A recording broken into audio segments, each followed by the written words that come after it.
আজি তেজপুৰৰ তৰাজান কুমাৰগাঁও ৰাইজৰ সহযোগত অবিৰত অখণ্ড ভাগৱত পাঠ আয়োজিত হয়। পুৱাৰ ভাগত এই নামঘৰৰ প্ৰাংগণত ৰোহিণী শইকীয়াৰ দ্বাৰা পতাকা উত্তোলনেৰে কাৰ্যসূচীৰ আৰম্ভ কৰে।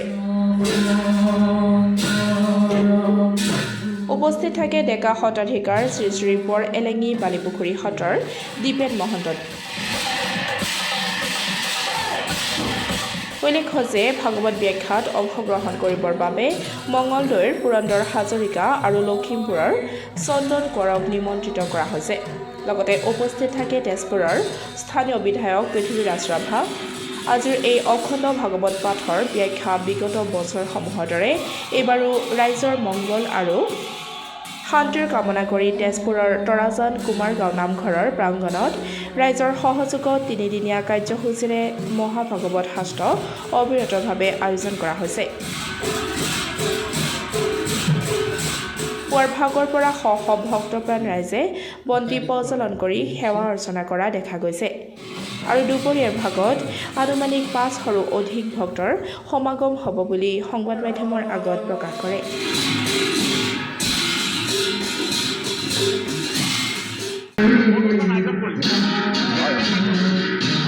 আমাৰ কাৰ্যসূচী প্ৰতি বছৰে হয়। আমাৰ ভাগৱত পাঠ অনুষ্ঠান ব্যাখ্যা হয় আৰু ৰাইজৰ মংগলৰ অৰ্থে এই অনুষ্ঠান পাঠ আমি সকলো ৰাইজে একত্ৰিত কৰোঁ। আমাৰ ভক্তপ্ৰাণ বহু ধৰণৰ আহে। আমি ব্যাখ্যাকাৰ চন্দন কোঁৱৰক নিমন্ত্ৰণ জনাইছোঁ সুদূৰ লখিমপুৰৰ পৰা, আৰু ইতিমধ্যে পুৰন্দৰ হাজৰিকাদেৱ ইতিমধ্যে আমাৰ মাজলৈ আহি উপস্থিত কৰিছে।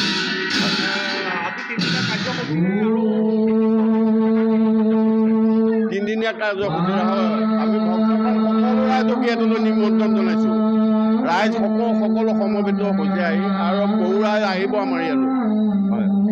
তৰাজান কুমাৰগাঁও নামঘৰৰ এই পবিত্ৰ ক্ষণত আজি তিনিদিনীয়া কাৰ্যসূচীৰে ৰাইজে ভাগৱত পাঠ আৰু ভাগৱত পাঠৰ লগত সংগতি ৰাখি ভাগৱত ব্যাখ্যাৰ আয়োজন কৰিছে। খুব সুন্দৰভাৱে আধ্যাত্মিকতাৰে আৰু পবিত্ৰ মনেৰে সকলো ৰাইজ আই মাতৃসকলে ইয়াত ভোগ খাইছে, গোট খাইছে, আৰু ইতিমধ্যেই ভাগৱত পাঠ আৰম্ভ কৰাৰ আগেই নাম ধৰাটো এটা দায়িত্ব। গতিকে নামৰ আৰম্ভ হৈছে।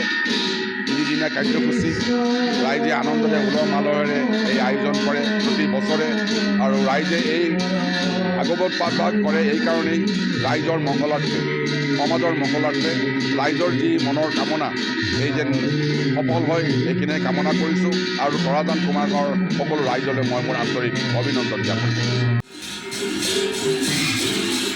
তেজপুৰৰ পৰা বিশ্বজ্যোতি কলিতাৰ ৰিপৰ্ট, ডেমক্ৰেটিক আছাম।